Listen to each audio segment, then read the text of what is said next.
Hey, how's it going, YouTube?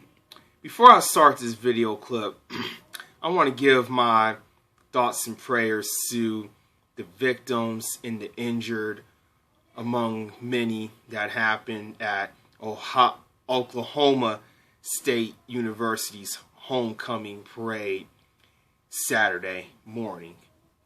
It's just sad, you know. You really gotta just cherish life and enjoy every day to the fullest, because you never know when it's going to be your time.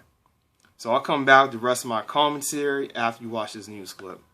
And Hall of Fame in Maine looks like just about any other here in Stillwater. But of course, it will never be known as any other intersection now after what happened today that produced so much unbridled grief and tragedy here. You might be seeing some Cowboy fans leaving the stadium behind me after they watched OSU play Kansas today, but of course football means nothing today. What happened at that stadium was just a game. What these parade goers saw here today, right here at this scene, was real life and death played out in its most graphic form. News Channel 4's Lauren Fultonberg is here. He's been here today gathering the facts on this. And Lauren, such a tragic day, and you can kind of piece together how all of this happened for us. Yeah, a lot of heartache out here tonight for sure, Kevin. This all started around 10:30 this morning at Maine and Hall of Fame, toward the end of the traditional homecoming parade route, and that's when everything was disrupted by a car speeding down Main Street. Main Street sits in shambles, shattered, battered, and broken, like the hearts of so many in the Stillwater community. I just want to say we are heartbroken at this tragedy, and our thoughts and prayers are with the families of those who died and with those who are injured. A gray Hyundai came to rest at the end of the homecoming parade after barreling toward the crowd Saturday morning. First struck an unmanned police motorcycle, which was working the parade assignment, and then continued and struck a crowd of people. First responders, already there for the parade, rushed to the scene.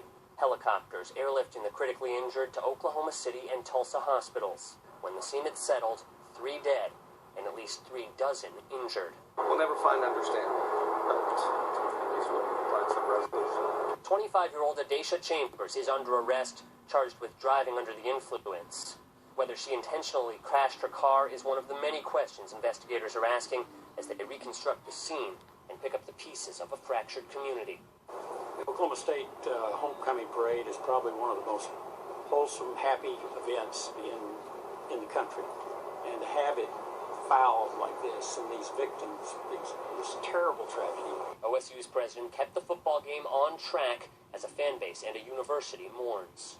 The Cowboy family pulls together. Unfortunately, we've had to do it before, and we're going to do it again. Stillwater police officers did take a blood sample from Adesha Chambers, the suspect there. We are still waiting on the results of that to find out whether or not she was in fact driving drunk.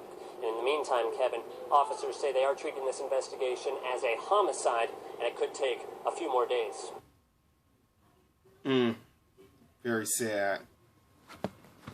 All right. So Miss Chambers, right now, they're still treating this as a homicide investigation, and they pretty much have to, because a car careening down a main street during a homecoming and plowing into just dozens of people, yeah, they have to do that. And, you know, they're saying that she may have been under the influence, and if she was, it's why? Why would you drink this early in the morning? I get it. As a former college student, yes, even during our homecomings, there's a little tradition called kegs and eggs. And basically you just drink at like 7 in the morning. So I get it. You know, the beer is flowing. You celebrating his homecoming. Your team is playing a football game. You're all having fun. But it's sad that, like in the news clip said, this will never be the same. OSU's homecoming will never be the same after this. And it's sad. And I remember reading up an article saying that the youngest victim was only 2 years old. So it's sad.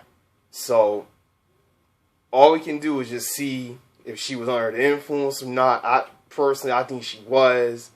And now we just got to figure out what made you decide to just crash into all these people. So that's the $1 million question.